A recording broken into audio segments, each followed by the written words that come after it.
მოგესალმებით, პირველ რიგში მადლობა მოწვევისთვის. ჩვენ ძალიან ბევრჯერ თქვით იმასთან დაკავშირებით, რომ ჩვენთვის შეცდომა იყო პარლამენტის ბოიკოტირება.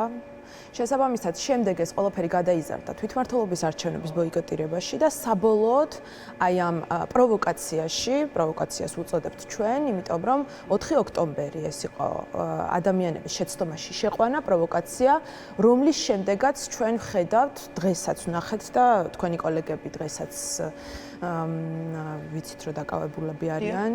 აი ეს ყველაფერი არის იმ პროვოკაციის შედეგი, რომელიც 4 ოქტომბერს განხორციელდა ოპოზიციის იმ ფლანგისგან, რომელიც უბრალოდ უპასუხისმგებლოდ ქმნიდა იმ მოლოდინებს მშვიდობიან დამხობასთან დაკავშირებით. შესაბამისად, 4 ოქტომბრის შემდეგ ჩვენ უკვე დავრწმუნდით იმაში, რომ შეცდომა იყო ქუჩაში ყველა პროცესის გადატანა და ყველა პროცესის ჩამოკიდება ქუჩაზე. აქედან გამომდინარე ძალიან მნიშვნელოვანი არის პოლიტიკა დავაბრუნოთ პოლიტიკაში და შესაბამისად პოლიტიკოსებმა ავიღოთ პასუხისმგებლობები ჩვენს თავზე. ამიტომ ჩვენ გადავწყვიტეთ და ჩვენ ვთქვით, რომ გამოვიყენებდით ნებისმიერ პლატფორმას, ეს იქნებოდა საპარლამენტო ტრიბუნა, თუ ნებისმიერი სხვა თვითმმართველობის ორგანოები და ასევე საკრებულოები, იმიტომ რომ იცით რომ აქაც ყავს წარმომადგენლები.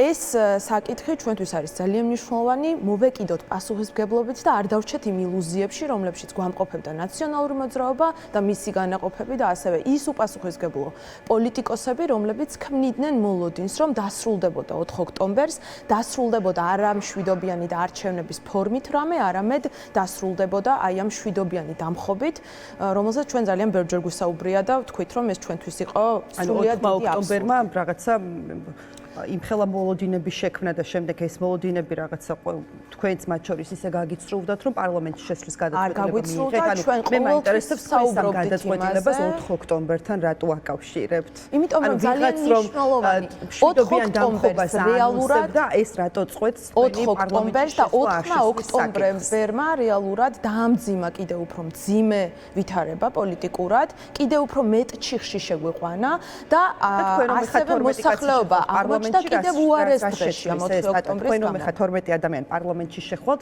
აი 4 ოქტომბერმა თუ ვითარება დაამძიმა, ეს რა შეცვლის? თქვენი შეცვლის იმას, რომ ჩვენ ვიბრძვით გაასმაგებული ძალით, ჩვენ არ ვუტოვებთ სივრცეს ქართულ ოცნებას, შეცდომა იყო ამ სივრცის დატოვება ქართული ოცნებისთვის, იმიტომ რომ ნებისმიერი დისკომფორტის გარეშე ის ყველაფერს აკეთებს იმისთვის. დღეს ჩვენ უნდა ვაღიაროთ ასევე, რომ რეალურად ძალაუფლების კონსოლიდირება არის ქართული ოცნების ხელში.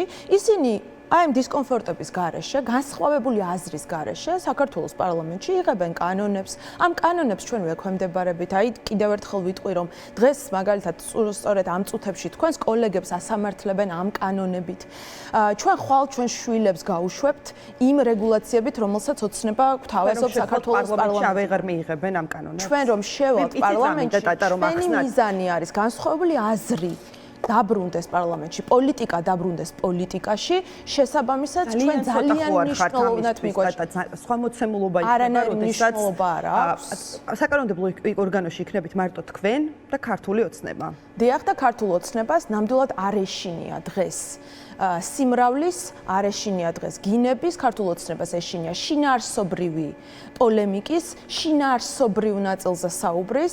შესაბამისად ჩვენ გაასმაგებული ძალით ჩვენ შევდივართ იმისთვის, რომ განსხვავებული აზრი და განსხვავებული აზრი, რომელსაც პირველ რიგში რომლის დაკვეთაც არის ჩვენი მოსახლეობის დაკვეთა, გაჟღერდეს საქართველოს პარლამენტში განსხვავებული აზრი, იმ ადამიანების აზრი, რომელთა დაკვეთაც არის ცვლილებები ჩვენ საზოგადოებაში, ცვლილებები პოლიტიკაში, ოღონდ არა ისე, როგორც ამას გვთავაზობს ნაციონალური მოძრაობა და 13 წელია გვთავაზობს ნაციონალური მოძრაობა საკუთარი რადიკალური გადაწყვეტილებებით, აი ამ სცენარებით, ამ დამხობებით, რევოლუციებით გვთავაზობს, რომ დაასრულოს ოცნება, მაგრამ რა მივიღეთ ჩვენ? ერთწლიანი ქუჩის პროცესის შემდეგ რა მივიღეთ? ჩვენ წესით ხო უნდა დასუსტებულიყო ოცნების რეჟიმი, ჩვენ მივიღეთ თავკომბალა, რომელიც არის თავის სივრცეში ჩვეულებრივად პროცესის ნაწილი. ძალიან ჩვენ ვიყავით, რა თქმა უნდა, აი ამ ერთწლიანი რაღაცა განყენებულად, რატო საუბრობთ ამ ერთ წელზე? ჩვენ ძალიან ბევრჯერ სადღაც შორს და კუთხეში იდექით. არა, რა თქმა უნდა, ჩვენ კუთხეში არასოდეს არ დავდგებით, იმიტომ რომ ჩვენ გააზრებული გვაქვს ჩვენი ფუნქცია,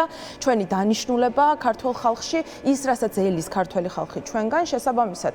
ჩვენ არ ვდგარვართ კუთხეში, ჩვენ ვიდექით ჩვენ სამორჩეულებთან ერთად ყოველთვის და ვიცავდით საქართველოს მოსახლეობას და იმ ინტერესებს, რომელიც ძალიან მნიშვნელოვანია ჩვენი მოსახლეობისთვის, შესაბამისად ჩვენ ვიყავით, რა თქმა უნდა, თუმცა იმის მერე, რაც ჩვენ ვნახეთ, რომ ეს პროცესი უარესად ამ პროცესს შევყავართ ჩიხში და ჩვენს ქვეყანაში ეს ყველაფერი ისახება მერე ჩვენს მოსახლეობას და ჩვენ გადავწყვიტეთ რომ გამოგვეყენებინა, ჩვენ არასოდეს არ გვითქვამს, რომ ჩვენ არ გამოვიყენებდით ტრიბუნებს, არ გამოვიყენებდით იმ შესაძლებლობებს, რაც პოლიტიკაში გვაქვს, რა თქმა უნდა, მშვიდობიანი ფორმით ჩვენ გამოვიყენებთ ნებისმიერ გზას, რომ შევცვალოთ არსებული რეალობა. კოლეგასთან ქონია არაერთი ეთერი, სადაც ისინი ღიად ამბობდნენ, რომ ამ პარლამენტში მიუხედავად იმისა, რომ სიებს არ ხსნიდა თქვენი გუნდი ისინი არ განიხილავებენ.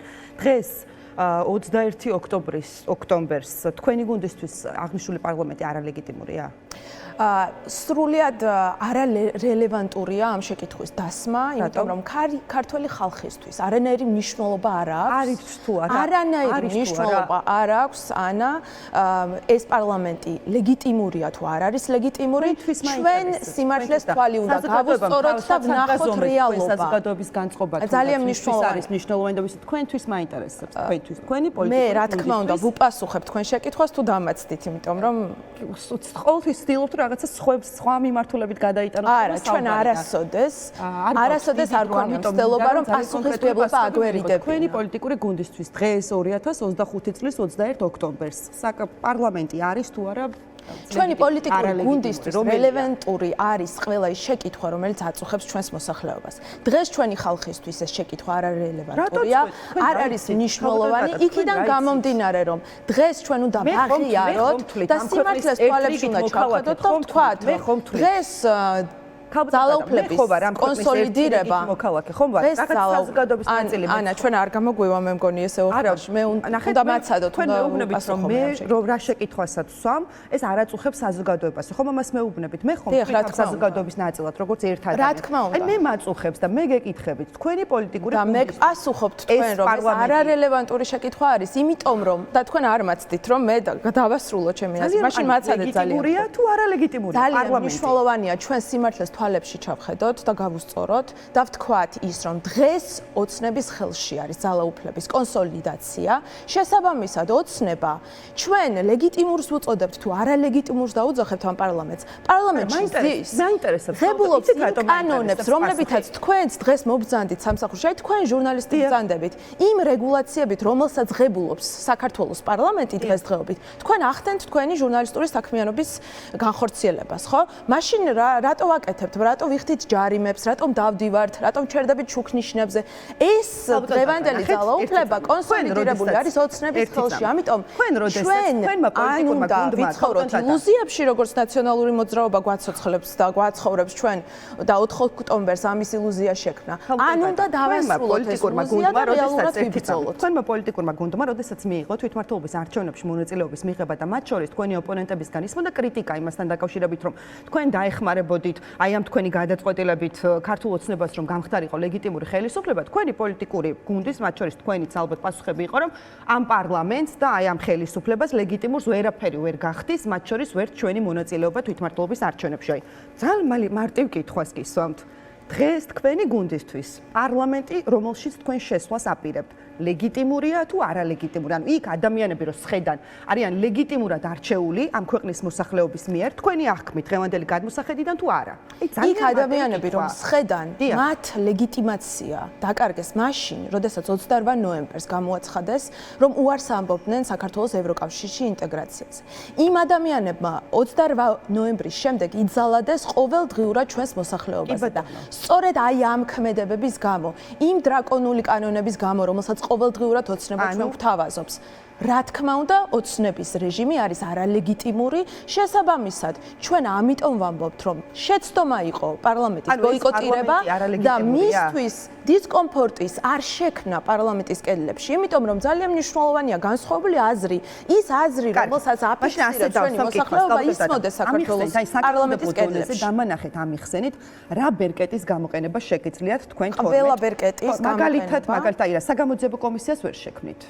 მაგას არ აქვს როგორ არ მნიშვნელობა. აქვს? ჩვენ დავაფიქსირებთ განსხვავებულ აზრს. მარტო იმიტომ შედიხართ, მიზანი მარტო იმიტომ შედიხართ საკანონმდებლო ორგანოში, რომ შალვა პაპუაშვილს თვალებში ჩახედოთ და რაღაცა რა წარმოდგენებიც გაქვთ. ჩვენ არასოდეს არ გვითხოვთ პირდაპირ დაინტერესებულები ვართ შალვა პაპუაშვილს ჩავხედოთ თვალებში.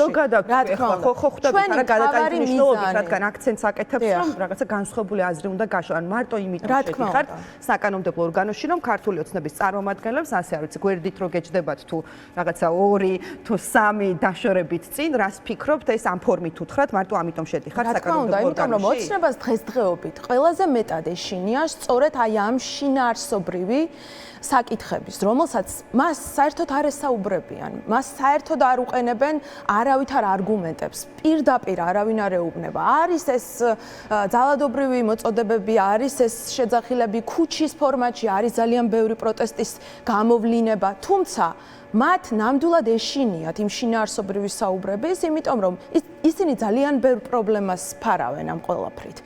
გადმოტანილი აქვს პროცესი მხოლოდ ძალადობრივ. სად ჩანს რომ ეშინიათ გაუწესებად პირიქით ძალიან კმაყოფილებიც არიან, აგერ თვითონ ყობახიძე თქვა რომ ერთი წელი იწვალა გიორგი გახარიამ და ბოლოს როგორც იქნება, ბოლოს ერთი წელი იწვალა და ბოლოს როგორც იქნება მიხვდნენ და შემოდიანო ფაქტობრივ ხა უტრედებას ვახდენ, მაგრამ ფაქტობრივად ესეთი შინაარსის კომენტარი ჰქონდა და განსხვავებას ვერ ხედავთ საკანონმდებლო ორგანოში, სადაც მხოლოდ ერთი ძალაა წარმოდგენილი და პარლამენტში, სადაც იქნებით თქვენ და ქართული ოცნება. რა თქმა უნდა და ჩვენ ვიქნებით ძალა, რომელიც პირდაპირ მიუთითებს იმ ნაკლოვანებებზე, რომლებიც არის, იმ პრობლემებზე, რომლებიც ჩვენს მოსახლეობას აწუხებს და ეს ძალიან მნიშვნელოვანია დღესდღეობით.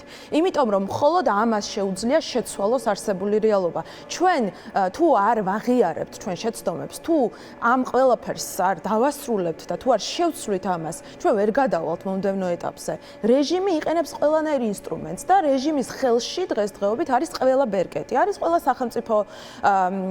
სახელმწიფო ორგანო, რომელიც ექვემდებარება მხოლოდ პარტიას და არ ემსახურება ხალხს. არის პროპაგანდა, 3 თუ 4 ტელევიზია არის, რომელიც ზუსტად ისე მუშაობს, როგორც ამას ოცნების ვერტიკალი ითხოვს. შესაბამისად, ჩვენ ყველანაირი პლატფორმა უნდა გამოვიყენოთ, ყველანაირი სივრცე უნდა გამოვიყენოთ იმისთვის, რომ შევეწინააღმდეგოთ ამ ყველაფერს და არა ისე, რომ გავიდეთ ქუჩაში და ამ ყველაფრით დავუტოვოთ ნებისმიერი სივრცე და დაუტოვოთ ყველაფერი იმისთვის, რომ ისევ და ისევ ხალხის წინააღმდეგ ეს ყველაფერი გამოყენებული იყოს ოცნების. ეს როდის მიხვდით, რომ ბოიკოტი შეცდომა იყო? ჩვენ ყოველთვის ვამბობდით ამას, ვამბობდით, რომ პარლამენტის ბოიკოტირება იყო შეცდომა, შემდეგ თვითმმართველობის არჩევნების ბოიკოტირება იყო შეცდომა. ჩვენი პრობლემა იყო ის, რომ ჩვენ ვერ დავარწმუნეთ მოსახლეობა იმაში, რომ ეს იყო შეცდომა და შემდეგ ჩვენ ნახეთ 4 ოქტომბერი, რომელიც განხორციელდა უპასუხისმგებლო პოლიტიკოსების მხრიდან, რომლებსაც დღემდე ვერ შევძელით, რომ მათ აიღონ საკუთარ თავზე პასუხისმგებლობა იმ ყველაფერზე, რაც 4 ოქტომბერს განხორციელდა და რამაც დაგვიმატა ჩვენ პოლიტპატიმრების რაოდენობა და კიდევ უარეს არაკონსტიტუციურ ჩიხში შეიყვანა ჩვენი ქვეყანა. კი ბატონო, ეფექტურობის ნაწილს მინდა ესე დაუბრუნდე, სულ რაღაცა 2 წუთი მაქვს დარჩენილი. გარდა იმისა, რომ რაღაცა ესე ვთქვათ, იხმაურებთ საკანონმდებლო ორგანოში ეს 12 ადამიანი და ესე იტყვით თქვენს სათქმელს. ამის გარდა რა სარგებლობა, იქ რა სარგებელი მოაქვს გიორგი გახარიას გუნდის საკანონმდებლო ორგანოში ყოფნას? ჯერ პირველ რიგში ჩვენ უნდა გავაცნობიეროთ ყველა ის გამოწვევა, რომელიც დღესდღეობით საქართველოს მოსახლეობის წინაშე დგას. და ეს არ არის მხოლოდ თბილისი, ეს არის რეგიონები, რეგიონში მცხოვრები მოსახლეობა, რომლებსაც უმძიმესი პრობლემები აწუხებთ, იმიტომ რომ რეჟიმი ძალადობს ყველანაირი მიმართულებით, ყველა საკითხში მოსახლეობაზე. ხო, როგორც ამას იყენებს კორუფციას, იყენებს პროპაგანდას, ჩვენი ეფექტურობა დამანახეთ. ჩვენი ეფექტურობა იქნება სწორედ ის საპარლამენტო მუშაობა, იმიტომ რომ ჩვენ ვართ პოლიტიკური ძალა, რომელსაც ძალიან კარგად აქვს გაცნობიერებული ის პრობლემები და ის ჩიხური სიტუაცია, რომელშიც არის დღესდღეობით საქართველოს ოცნების პირობებში. ამიტომ ჩვენს რიგებში არიან სახელმწიფოებრივად მოაზროვნე ადამიანები. ჩვენ ვიყავით საჯარო სექტორში ძალიან წლების განმავლობაში, ძალიან დიდი ხანი. შესაბამისად, ჩვენ ძალიან კარგად ვიცით, როგორ უნდა გამოვიდეს მდგომარეობიდან. თქვენ რომ იქნებით საკანონმდებლო ორგანოში წარმოდგენილი, ეს რეგიონში მცხოვრები ადამიანის პრობლემას როგორ მოაგვარებს? რა თქმა უნდა, ჩვენ ვიმუშავებთ ამისთვის. ჩვენ გვექნება მოსახლეობასთან კომუნიკაცია. ნაწილი ხომ არ გაქვთ, არ გაქვთ. ეს არის ჩვეულებრივი პროცედურული საკითხი, საპარლამენტო საკითხი. საკითხი, როდესაც იყენებს შენს ბერკეტებს, შენს ხელთარსებულ ყველა ინსტრუმენტს, საპარლამენტო ინსტრუმენტს, იმისთვის, რომ გააუმჯობესო მოსახლეობის მდგომარეობა, რა თქმა უნდა, და პირველ რიგში გამოიტანო ამბავი პარლამენტიდან, როდესაც ოცნების რეჟიმი ზის და ზუსტად ისე წყვეტ საკითხს, როგორც მას სურს. ყველაფერი თუნდაც საკანონმდებლო ჩარჩო, რომელიც არის დღესდღეობით ოცნების მხრიდან ბოლო 1 წლის განმავლობაში შექმნილი, ყველაფერი არის იმისთვის, რა თქმა უნდა, თუმცა საპარლამენტო მუშაობა ეს არის ამბის გამოსატანად შედიხართ? არა, რა თქმა უნდა, საპარლამენტო მუშაობა ეს არის ძალიან მნიშვნელოვანი მუშაობა, რომელიც სჭირდება ქვეყანას და ჩვენ გამოვიყენებთ ნებისმიერ ინსტრუმენტს და ნებისმიერ ბერკეტს, რომლის მიხედვითაც ჩვენს ქვეყანაში არსებული ვითარების ცვლილებისკენ დავიწყებთ სწრაფ სვლას. კარგით. დიდი მადლობა. მადლობა ტატა ხვედელიანი, გახარია საქართველოს გუნდის წარმომადგენელი იყო ჩვენი ეთერის სტუმარი. დღის ამბები 4 საათზე ამით დასრულებულია.